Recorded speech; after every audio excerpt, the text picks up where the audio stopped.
사사기 13장에서 보도록 하겠습니다. 사사기 13장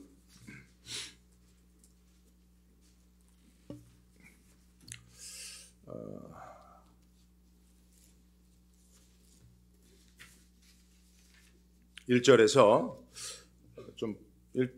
13장 전체를 좀 봐야 되는데요. 우리가 교독은 7절까지만 그렇게 하도록 하겠습니다. 스크린 참조하시고 함께 교독합니다. 이스라엘 자손이 다시 여호와의 목전에 악을 행하였으므로 여호와께서 그들을 40년 동안 블레셋 사람의 손에 붙이시니라.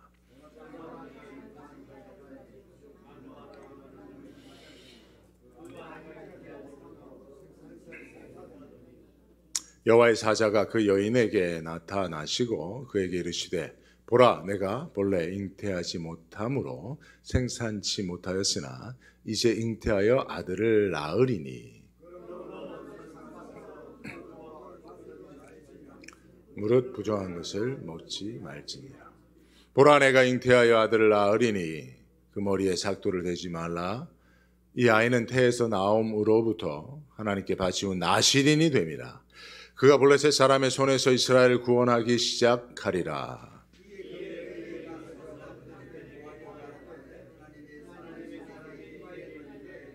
그 용모가 하나님의 사자의 용모 같아서 심히 두려움으로 어디서부터 그것을 내가 묻지 못하였고. 함께 봅니다. 그가 내게 이르기를 보라, 내가 잉태하여 아들을 낳으리니 포도주와 독주를 마시지 말며 무릇 부정한 것을 먹지 말라. 이 아이는 태에서 나옴으로부터 죽을 날까지 하나님께 바치온 나실인이 됨이라 하더이다. 아멘. 할렐루야. 감사합니다. 오늘 고통의 승화라고 하는 제목으로 말씀 전하도록 하겠습니다. 여러분, 오늘이 11월 마지막 주예요. 그죠? 네. 이제 오늘 지나면 이제 2021년도도 한 달밖에 안 남았어요. 세월 참 빨리 가지요. 그죠? 네. 여러분, 한 해 동안 좀 돌아보면 여러분들 삶이 어떠셨어요? 행복한 순간이 많으셨습니까? 아니면 힘들고 어렵고 고통스러운 일들이 많으셨습니까? 우리는 행복과 또 기쁨을 꿈꾸지만 사실은 삶에는 늘 고통이 따라옵니다. 그리고 그 고통이 오랫동안 지속되면 사실은 낙심하게 되고 또 영혼이 병들어가는 것을 보게 되어지는데요. 그래서 사실은 이제 고통의 문제를 어떻게 다루느냐는 인생에 있어서 가장 중요한 문제라고 할 수 있습니다. 그래서 고통이 고통으로만 끝나면 영혼이 병들고 절망에 빠지지만 고통을 승화시키면 사실은 고통은 그 어떤 축복보다도 더 값진 것이 되어지는 것입니다. 그래서 오늘 설교를 통해서 우리 삶에 피할 수 없이 또 오랫동안 지속되고 있는 고통의 문제들, 그 문제들을 승화시킬 수 있는, 그래서 어떤 축복보다도 값진 것으로 우리가 그 고통을 사용할 수 있는 저와 여러분들 될 수 있기를 주의 이름으로 축복합니다. 자, 먼저 질문을 하나 드릴게요. 여러분, 세상에서 가장 큰 고통은 무엇일까요? 세상에서 가장 큰 고통은, 여자분들은 이렇게 얘기하면 출산의 고통이 제일 크다, 이렇게 이야기하시는 분들 많이 만났습니다.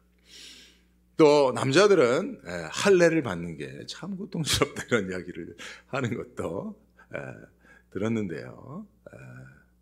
사실은 세상에서 가장 큰 고통은 내가 당하는 고통입니다. 내가 겪는 고통이 세상에 다른 사람들이 어떤 고통을 당하는 것보다도 제일 크게 느껴지죠. 그죠? 자, 그러면 두 번째 질문을 하면요. 내가 당하는 고통 중에서 또 가장 큰 고통은 무엇일까요? 이것도 답은 제가 여러분들에게 알려드리겠습니다. 의미를 알 수 없는 고통입니다. 내가 고통을 당하는데 그 원인, 그 의미를 알면 그나마 견딜 수 있어요.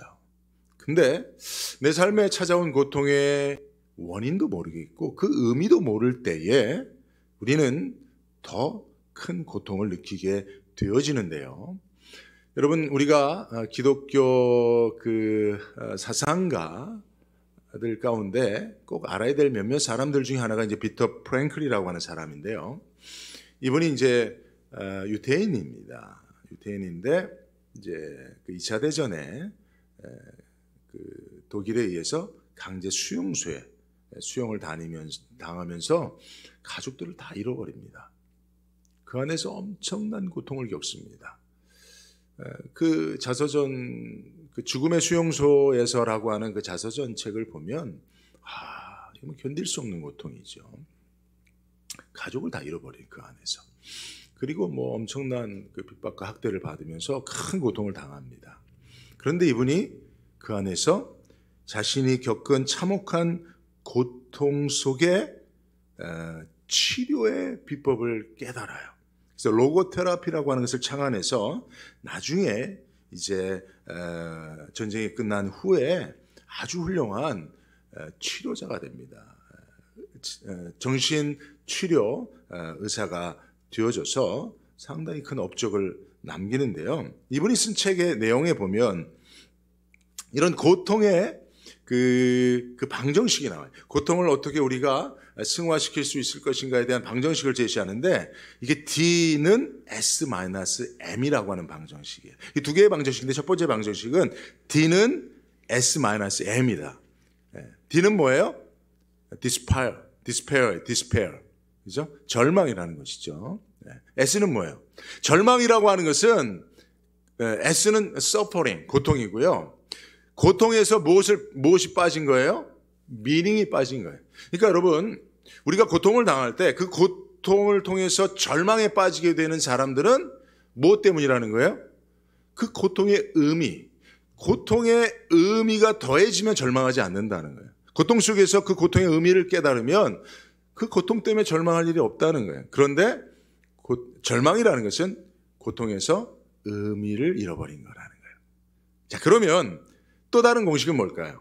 H는 S 플러스 M이죠. H는 hope이에요. 희망. 희망이라는 건 뭡니까? 고통을 당하지만 그 고통의 의미를 아는 거예요. 그러면 여러분, 우리가 고통을 당할 때 그 고통의 분명한 의미를 깨달으면 고통은 도리어 우리에게 희망을 준다는 거예요. 아멘입니까?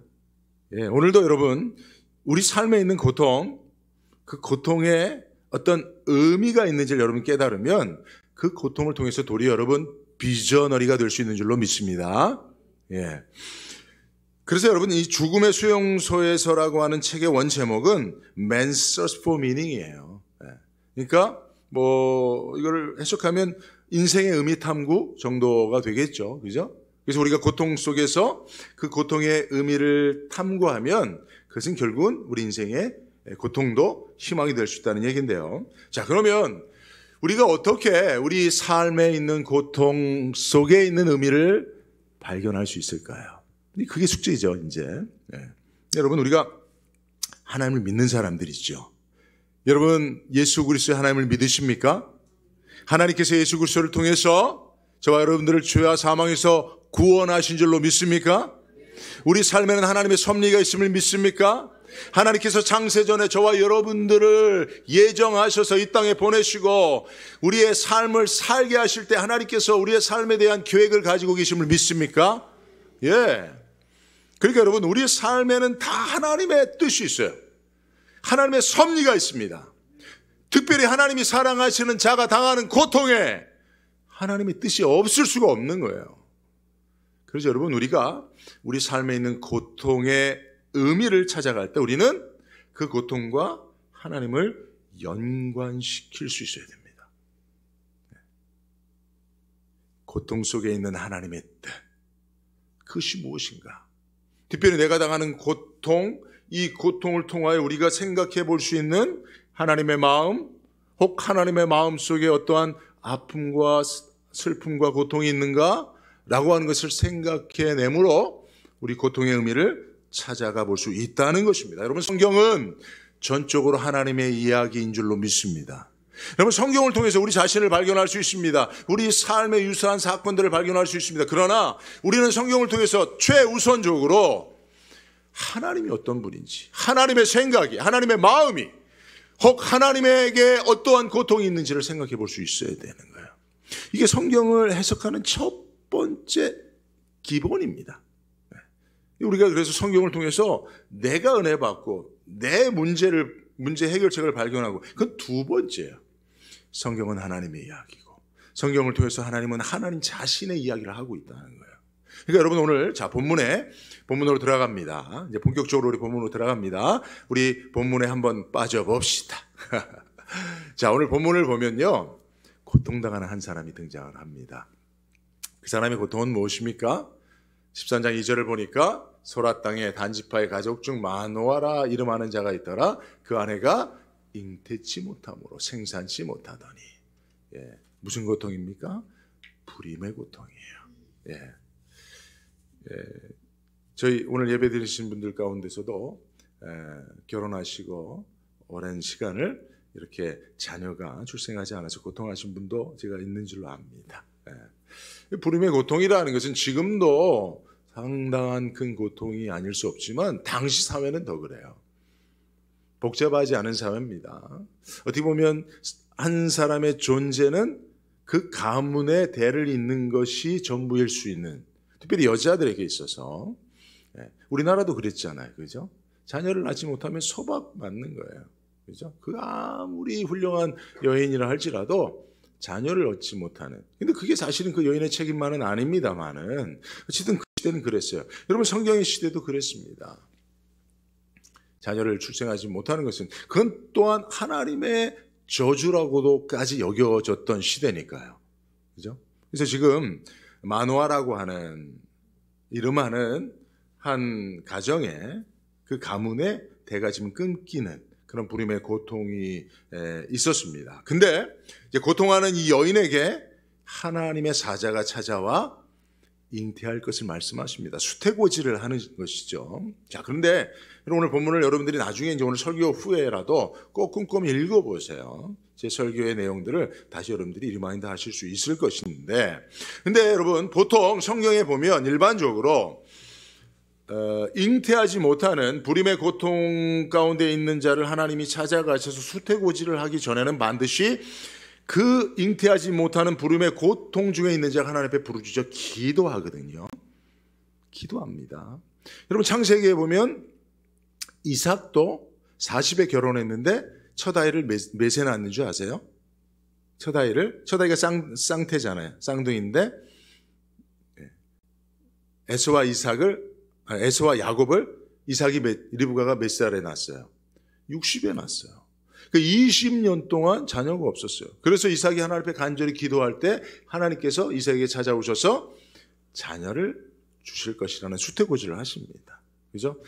여러분, 사무엘 선지자의 어머니 한나가 하나님 앞에 주의 전에서 간절히 기도할 때 하나님께서 수태고지를 하시는 거예요. 그죠? 세례요한의 아버지는 누굽니까? 사가랴입니다. 사가랴도 하나님 앞에 간절히 기도할 때 하나님께서 내가 너의 기도를 들었노라 라고 말씀하시면서 기도의 응답으로 불임의 고통을 해결해 주시겠다고 말씀하세요. 근데 오늘 본문에 보니까 무엇이 빠져 있어요?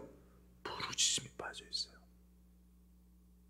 불임은 분명히 고통이지만 그 고통 중에도 기도하지 않는 거예요. 왜일까요? 왜 이 패턴에서 부르짖음이라고 하는 것이 오늘 본문에는 빠져 있을까요? 여러분, 이런 의문을 가지고 성경을 볼 때 우리는 하나님의 뜻에 더 가까이 나갈 수가 있는 거예요. 자, 보통 이 사사기에는 하나의 패턴이 있습니다. 지금 오늘 이 마노아의 자녀가 누구예요? 잉태치 못하는 불임의 고통 가운데 하나님께 수태고지를 하여서 자녀를 낳는데 이가 누구예요? 삼손입니다. 그 유명한 삼손. 삼손은요, 두 손으로 못하는 일을 했던 사람이에요. 보통 두 손 가지고 못하는 일을 삼손은 했던 사람들이에요. 참 썰렁합니다만 삼손이 얼마나, 우리 잘 알잖아요. 그죠? 삼손은 인류 최고의 헤라클레스. 헤라클레스를 더 잘 기억하십니까? 그 삼손이 사실은 이 출생의 이야기입니다, 오늘 본문이. 근데 삼손은 사사기에 등장하는 12명의 사사 중에 마지막 사사입니다. 근데 하나님께서 사사를 이스라엘 백성들에게 주실 때에는 하나의 패턴이 있어요. 사사를 구원자로 하나님 보내시는데 그 사사가 등장하기까지의 패턴이 있는데 그 패턴이 뭐냐면 이스라엘이 범죄합니다. 자, 그리고 이방 족속으로 인해서 그 범죄함으로 말미암은 고통을 당해요. 그러면 그들이 그 고통 중에 하나님 앞에 부르짖습니다. 하나님 우리를 구원하여 달라고. 그러면 하나님께서 그 부르짖음에 응답하심으로 사사를 통하여 구원하셔요. 그리고 평안이 옵니다. 그 평안이 지속되면 또 이스라엘이 범죄하는 이런 사이클이 하나의 패턴이에요. 이런 패턴이 지금 11번째 반복되어 왔습니다. 사사기 3장 7절 9절의 말씀을 보면 이런 패턴들이 이거 이제 첫 번째 사사 온니엘로부터 지금 11번째 반복되고 있는 것을 볼 수가 있어요. 그죠? 여호와의 목전에 악을 행하죠. 그러면 어떻게 됩니까? 8절 보여주세요. 그러면 구산 리사다임에게 팔립니다. 이방 족속에게서 팔려서 고난을 당합니다. 그러면 그들이 어떻게 합니까? 9절에 보면 부르짖어요. 여호와께 부르짖습니다. 그러면 하나님께서 그 부르짖음을 들으시고 구원자를 세워 사사로 그들을 구원하게 하시는 이런 패턴이 있습니다. 근데 여러분 보십시오. 오늘 1절을 보면 지금 이스라엘 자손이 여호와의 목전에 악을 행함으로 이제 범죄하잖아요. 또다시 범죄하잖아요. 지금 20년간의 평화가 있었습니다. 그런데 또 이들이 범죄하기 시작하니까 그들이 이방 족속에 팔려옵니다. 블레셋에 팔려옵니다. 블레셋. 당시 가장 강력한 해양 세력이에요. 철기 문화를 가지고 있었던. 그래서 사실은 블레셋 사람들은 그 당시 고대 근동 지방에 사실은 적수가 없는 그런 사람들이에요. 그래서 여러분 지금 팔레스타인이 블레셋이라고 하는 이름이에요. 팔레스타인 사람들이. 지금도 팔레스타인이 이스라엘의 가시 역할을 하고 있잖아요. 물론 팔레스타인 사람들의 입장에서 보면 이스라엘이 무도한 자라 이렇게 생각이 되겠지만 어쨌든 블레셋 사람들의 손에 팔립니다. 그리고 몇 년을 고통을 당합니까? 무려 40년이에요. 그동안 이방 족속들에게 팔려서 고통을 당하는 시간들이 있었습니다만은 40년이라는 시간은 최장의 시간입니다.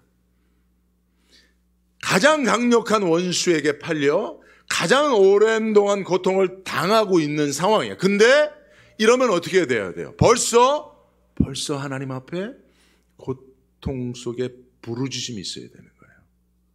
기도해야 되는 거예요. 근데 이들이 기도하지 않습니다. 고통을 당하나 기도조차 하지 않는 세대가 된 거예요. 여러분 이것이 영적 상황의 가장 최악의 상태입니다. 여러분 혹 우리가 그런 상황이 아닌지를 생각해 봐야 돼요. 삶의 고통이 있어요. 어려움이 있어요. 문제가 많아요. 기도 제목이 많습니다. 근데 기도하지 않아요. 고통의 문제를 가지고 하나님 앞에 기도조차 하지 않나요?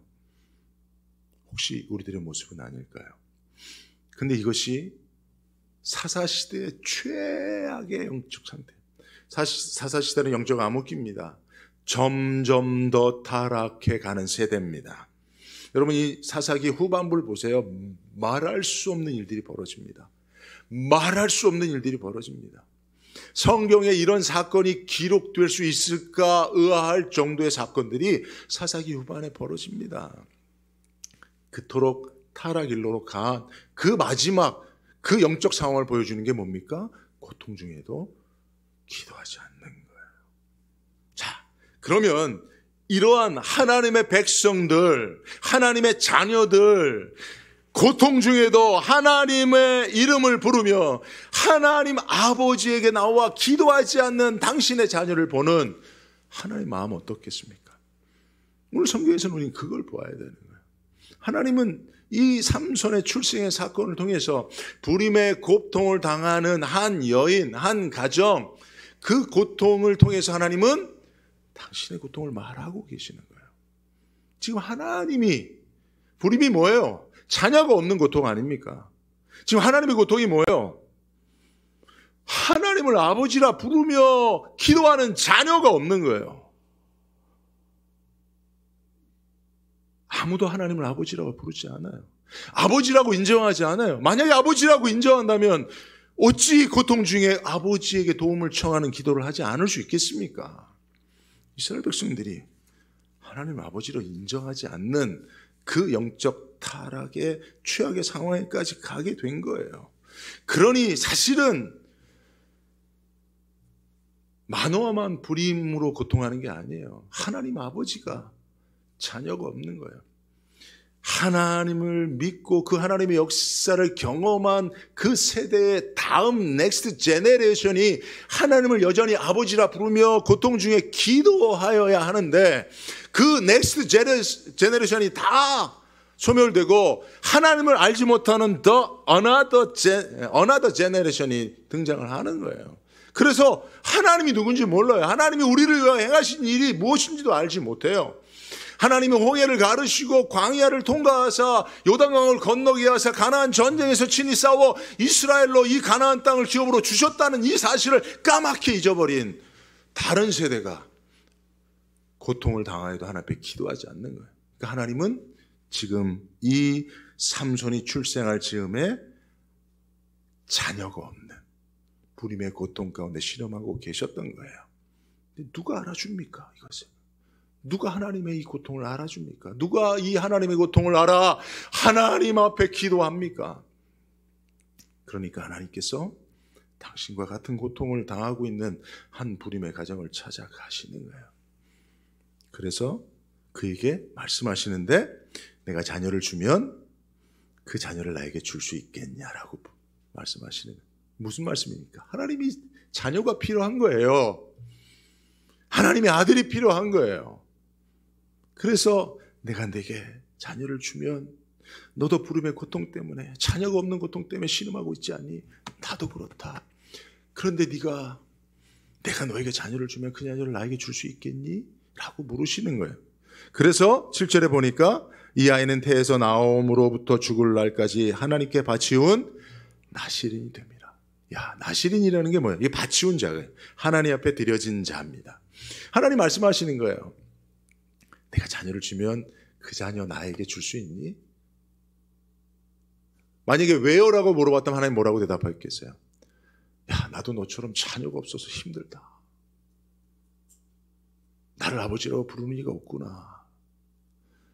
내 자녀들이라고 내가 믿고 그들을 구원했지만 그들은 나를 아버지라고 인정하지 않는구나. 너라도 네 자녀를 나에게 좀 줄 수 없겠니? 라고 하나님 말씀하시는 거예요. 이렇게 하나님을 아버지로 인정하지 않는 세대의 하나님은 불임의 고통 가운데 있는 자들을 찾아가셔서 그들에게 수태고지를 하시면서 그 자녀를 하나님 앞에 나신으로 드릴 수 있느냐를 물으십니다. 사무엘이 그런 자였고 세례 요한이 그런 자였습니다. 그런데 여러분, 왜 하나님께서 그 불임의 고통을 통해서 그렇게 말씀하시냐면, 사실 여러분, 누가 내 자녀를 나면서부터 하나님을 위하여 전적으로 바쳐진 자로 드릴 수 있습니까? 우리가 성경을 보면서 하지만 여러분 생각해 보세요. 여러분들 자녀, 우리 이삭이 부모님도 하겠죠. 이삭이 하나님이 달라시면 교회 들여서 지금부터 집에 데려가지 마시고 오늘 교회 냅두고 집에 가실 수 있으시겠어요? 올리비에 하나님이 원하시면 오늘 교회에 두고 집에 혼자 가실 수 있으시겠어요? 없어요. 난 우리 애들 다 컸지만 은재라면 모를까, 민재는 그렇게 못할 것 같아요. 은재는 두고 가라면 두고겠지. 민재는 두고 가라면 못할 것 같아요. 영빈이는 하나님 가면 내 꺼내지도 마세요 그러겠지. 은재가 없으니까 하는 이야기야. 그래요, 안 돼요. 안 됩니다, 솔직히. 남 얘기니까 여러분 훌륭하다 박수 치지만 여러분들 이야기면 안 돼요. 깜짝이야. 은재가 들어온 줄 알았습니다. 그런데 자녀가 없는 고통의 세월을 오랜 동안 겪고 그 문제를 가지고 하나님 앞에 기도하다 보면 아는 거예요. 하나님 마음을 아는 거예요. 하나님도 나처럼 마음 아프신 일이 많겠구나. 나도 내 자녀가 없어서 나를 엄마로 아빠로 불러주지 않는 것 때문에 고통스러운데 만약에 하나님에게도 하나님을 아버지라 부르며 기도하는 자가 없다면 하나님 얼마나 고통스러울까. 그런 마음들을 알게 되는 거죠. 고통이, 한 사람의 고통이 하나님의 마음을 헤아릴 수 있는 기회를 주는 거예요. 그러니까 이런 하나님의 요구가 있어도 하나님 애도 없었고 고통스러운데 뭐 애 준다고 해놓고 도로 뺏는다 그럽니까? 우리 인간적으로 생각하면 보통 이렇게 반응할 것 같잖아요. 근데 그렇지 않은 거예요. 그죠? 그래서 삼손이 하나님 앞에 드려진 나신의 삶을 살 수 있는 것이 가능한 것이죠. 사실은 이 말씀들을 통해서 보면 사실은 그러므로 고통은 그 안에 뭐가 있어요? 하나님의 고통이 있고 그 하나님의 고통을 위해 살고자 하는 사명이 있는 거예요. 그래서 고통은 사명자를 만들어냅니다. 우리 민재 간증을 여러분들 이제 나중에 한번 들으실 수 있는데 우리 애들 중에 이제 민재가 주의종이 되겠다고 아빠처럼 주의종이 되겠다고 이제 나선 유일한 제 자녀 중에 한 명인데 저도 사실은 민재한테 뭐 목사 되라는 얘기를 한 번도 한 적이 없습니다. 제가 저도 목사 생활을 이렇게 순탄치 않게 어렵게 한 기억들이 많아서 자녀들에게 그걸 일부러 아버지의 뜻으로 밀어넣고 싶은 마음은 없었어요. 근데 제가 어느 날 신학교를 가고 싶다는 이야기를 하더라고요. 공부를 못해서 뭐 어쩔 수 없이 신학교 가는 그런 상황은 아니었거든요. 근데 이제 나중에 저 왜 그런지 뭐 묻진 않았습니다. 근데 나중에 이제 한국에서 한번 그 간증을 제가 하는 어느 교회에서 간증을 한번 했었거든요. 근데 제가 이제 그 얘기를 비로소 처음 들은 거죠. 제가 왜 주의 종이 되겠는가라고 했던 것을 보니까 민재에게 있었던 고통이었던 것이었어요. 민재가 학창시절 보내면서 당했던 고통들이 컸습니다. 사실 죽음을 생각하는 지경에까지 갔던 고통이었습니다. 우리가 늘 이렇게 밝게만 생각하지만 사실은 한 사람에게 있는 고통은 어찌 보면 죽음이 더 낫겠다라고 하는 생각을 가질 정도의 큰 고통을 겪는 일들이 많죠. 근데 그 고통 속에서 하나님의 위로를 받고 나와 같은 고통을 당하는 자들을 위로하는 자로 살면 좋겠다라고 하는 마음을 가졌다는 거예요. 그러면서 주의 종이 되겠다고 이렇게 이제 헌신을 결단했다는 얘기죠. 민재에게 있어서 사명은 무엇을 통해서 왔어요? 고통을 통해서 온 거예요. 고통을 통해서 하나님 앞에 기도하니까 나와 같은 고통당하는 자들을 향하여 하나님이 가지고 계신 마음들이 느껴지는 거예요. 하나님의 자녀들이 고통하는 것을 가슴 아파하신 하나님의 고통, 그 고통이 누군가의 그를 위로할 자를 찾는다면 하나님 내가 하나님의 고통하는 자녀들의 고통을 가슴 아파하는 아버지를 위로하는 자가 되겠습니다. 그것이 우리 민재의 부르심에 대한 간증입니다. 여러분 그러므로 우리 다 똑같습니다. 여러분들 다 고통이 있잖아요. 삶에 지금도 고통스러운 일이 있잖아요. 우리가 잊고 살 뿐이죠. 이 또한 지나가리라 하고 그냥 이를 악물고 있을 뿐이죠. 그러나 우리가 그 고통의 의미를 그것을 승화시키지 못한다, 사명을 승화시키지 못한다면, 하나님의 고통에까지 나가지 못한다면 왜 나만 겪는 고통이냐고 원망하게 됩니다. 그래 여러분 오늘 말씀 통해서 여러분들의 고통을 좀 달리 볼 수 있는 그런 기회가 있었으면 좋겠어요. 그러기 위해서는 반드시 여러분 뭐 해야 돼요? 고통 중에 기도해야 돼요.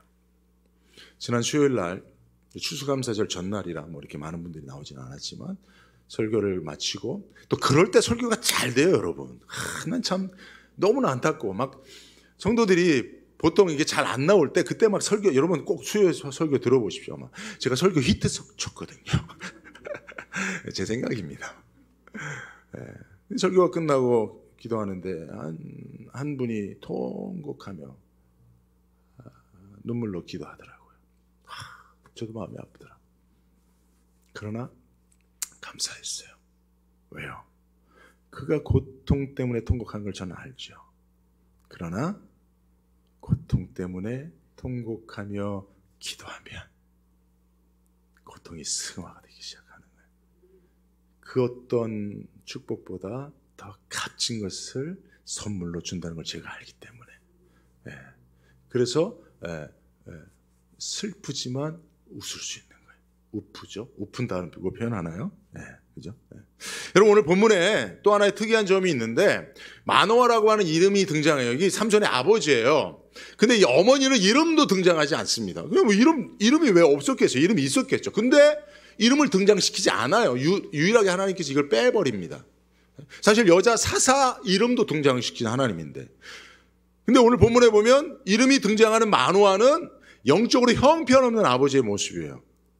이제 말씀을 읽어보시면 압니다. 자, 9절을 보니까 하나님의 사자가 다시 그에게 임하셨으나 그 남편 마노아는 함께 있지. 하나님이요, 처음에 그 삼손의 어머니에게 나타나 추태고지를 합니다. 그래서 그 엄마가 마노아 남편에게 가서 하나님의 사자가 와서 이렇게 했다고 하니까 그러면 그 하나님의 사자에게 뭐 이렇게 합니다. 근데 마노아에게 또 여호와의 사자가 안 오고 또 혼자 있을 때, 마노아가 없을 때 어머니에게 또 하나님의 사자가 나타납니다. 16절에 보니까 번제를 준비하려거든 마땅히 여호와께 드릴지니라 하니 이는 마노아가 여호와의 사자인 줄 알지 못함이니라. 하나님의 사자인 줄 분별을 못해요. 그 아내는, 이름도 등장하지 않는 그 아내는 하나님의 사자인 줄로 아는데, 이 성경은 우리에게 무엇을 가르쳐 줍니까? 아버지가 있지만 아버지답지 않은 거지요. 여러분, 뒤에 가보면 이제 삼손도요, 사실은 남자로서 행할 수 있는 가장 큰 성적이나 기타 여러 가지 그 타락의 면면을 다 보입니다. 사사임에도 불구하고 하나님이 주신 최고의 능력과 힘을 가진 자임에도 불구하고 사사 역할을 감당하면서도 타락 일로로 나가게 됩니다. 특히 한 시대가 가지고 있는 남성들의 타락의 모습을 다 보여주고 있습니다. 그러니까 하나님은 지금 한 세대가 타락해가면서 하나님을 아버지라 부르며 기도하지 않는 세태 가운데, 특별히 남성 위주의 사회의 그 타락상을 보면서 하나님은 더 큰 피해를 당하고 계신 피해자로 등장하고 계시는 거예요. 여러분, 하나님은 우리가 생각할 때 이미지가 남자야 여자야. 물론 하나님은 성이 없으신 분입니다. 근데 우리가 하나님을 아버지라 부르며 결국은 하나님에 대한 이미지의 기초적인 전제는 우리의 아버지거든요. 우리 육체의 아버지가 이미지가 하나님의 이미지예요. 그래서 아버지에 대한 이미지가 없는 사람들이 하나님을 부르며 아버지라 부르며 기도하는 걸 어려워해요. 그러면 한 세대에 아버지라고 하는 이미지 자체가 왜곡되고 오도되고 타락하고 변질되면 가장 큰 손해를 보는 이가 누구예요? 하나님 아버지거든요. 여러분, 일본에서 가장 어감이 좋지 않은 단어가 오토상이에요. 오토상이 뭐예요? 아버지예요, 아버지.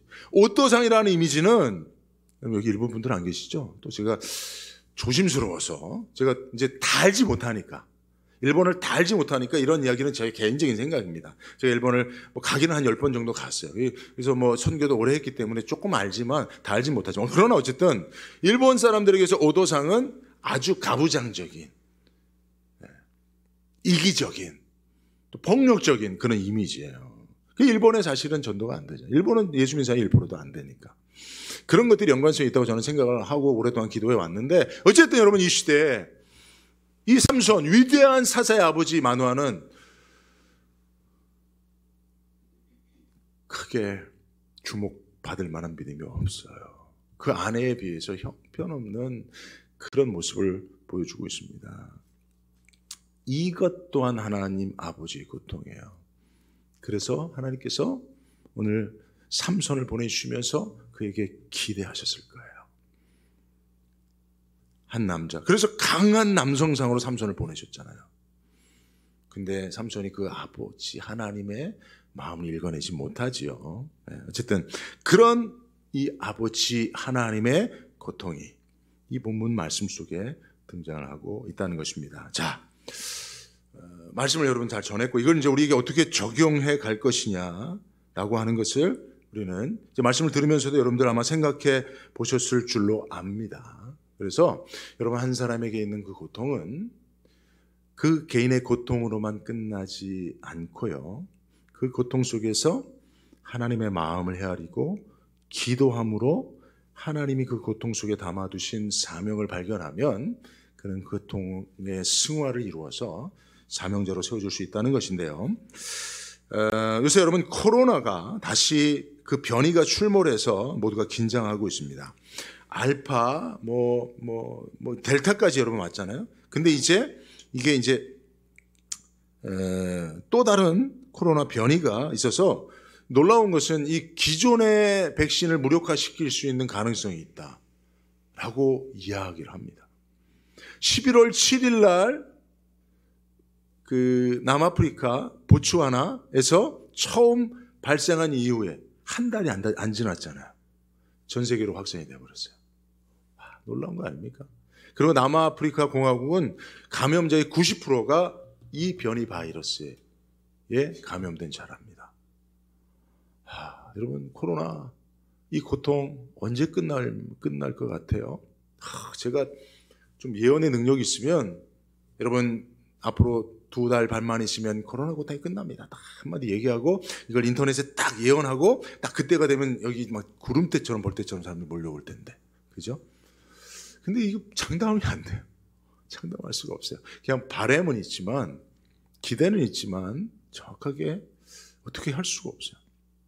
분명히 고통입니다. 인류가 당하는 고통이에요. 인류 삶의 전체가 지금 기업이나 이런 사회 전체에 특히 여러분 우리는 다른 것보다 교회가 고통을 당하고 있어요. 지금 어제도 제가 한 두 분하고 제가 저녁을 좀 대접하면서 이렇게 이제 교제를 나눴습니다. 그래서 제가 그분들 이렇게 이제 저희 교회 좀 나오라고 전도를 하는데, 목사님 저는 목사님 교회보다 더 작은 교회를 나가서 목사님 교회를 나갈 수는 없고요. 그리고 한 분은 큰 교회를 나가는데, 목사님 저희 교회는 지금 원로 목사님과 후임 목사님 사이에 다툼이 있어서요. 지금 교회 나가면 안 돼요. 다 이거 있더라고. 그래서 제가 그럼 자녀들 교회 나가냐고 물어봤어요. 근데 자녀가 2분이 있는데 아들, 딸 있는데 자녀 교회 안 나간대. 그러면 자녀들 내가 깜짝 놀랬죠. 그리고 놀란 척을 또 했죠. 어떻게 집사님 그렇게 믿음이 좋으신 분이 자녀들을 교회 안 나가는 걸 방치하고 계십니까? 네? 코로나 때문에 애들이 안 나가더니 계속 안 나간대. 나를 만나게 해주라. 집에서 나를 초청하라고. 그럼 내가 가서 자녀들한테 복음 전하겠다고. 근데 애들이 집에 있는지 없는지 핑계가 많죠, 그죠? 어쨌든 제가 이제 기도하고 그 자녀들 위해서 지금 기도를 시작을 했습니다만은, 여러분 코로나 때문에 교회가 고통을 당합니다. 많은 여러분 작은 교회들이 문을 닫았어요. 큰 교회들도 사실은 지금 성도 수가 이전 비대면 예배 가운데 있다가 대면 예배로 회복이 됐지만 회복이 안 돼요. 많게는 50% 이상이 빠져나갔고 30% 이상이 다 빠져나갔어요. 회복이 안 되고 있습니다. 교회들이 고통을 당하고 있습니다. 그런데 여러분 하나님께서 이 고통을 방치하고 계십니까? 외면하고 계십니까? 아니에요, 여러분. 우리가 하나님 앞에 예배하지만, 많은 사람들이 교회당에 모여 예배하지만 실제로 하나님을 신령과 진정으로 예배하는 자들을 하나님께서 찾으신다면 예배하는 자들 가운데 몇 명이나 하나님이 찾으시는 사람을 만날 수 있겠습니까? 그리고 하나님께서 이 시대에 정말 교회에게 바라고 원하시는 뜻이 있다면 우리 교회들이 그것을 이루어내고 있느냐 말이에요. 여러분 보십시오. 교회라고 하는 이름의 교회들은 많습니다. 하나님을 믿고 예배하는 자들은 많습니다.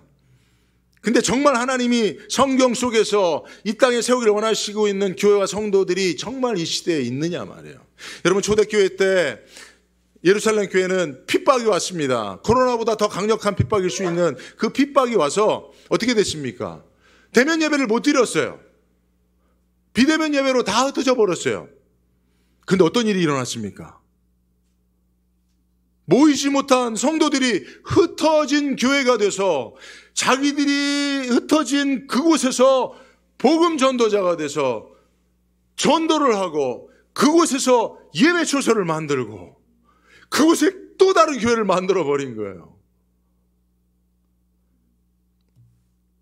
예루살렘 교회라고 하는 대형 교회가 핍박을 받고 고통 중에 흩어져 버리니까 10,000명이 모이는 예루살렘 교회가 10,000명이 모이는 예루살렘 한 교회가 흩어지니까 10,000개의 교회가 생겨버리더라는 거죠. 그게 하나님이 성경에 디자인한 교회입니다. 여러분들이 교회에 나와서만 성도가 아니라 여러분들이 있는 삶의 현장에서 더 성도다운, 더 교회다운, 이걸 하나님이 꿈꾸고 계시고 예루살렘 교회를 통해서 이걸 보여주셨어요. 이 시대에 코로나가 고통인 것은 분명합니다. 성도들이 모이는 것을 방해하고 있습니다. 그러나 성도들이 흩어졌을 때 하나님의 마음이 더 기대가 차야죠. 소망이 차야죠. 야, 예루살렘 교회 성도들이 흩어지니까 10,000개의 교회가 생기더라. 1개의 교회가 흩어지니까 10,000개의 교회가 생기더라. 야, 코로나 때문에 성도들이 비대면 예배가 돼서 흩어지면 야, 각 가정에 교회가 생기겠구나. 근데 하나님이 보실 때 하나님의 기대가 이루어지고 있는가요?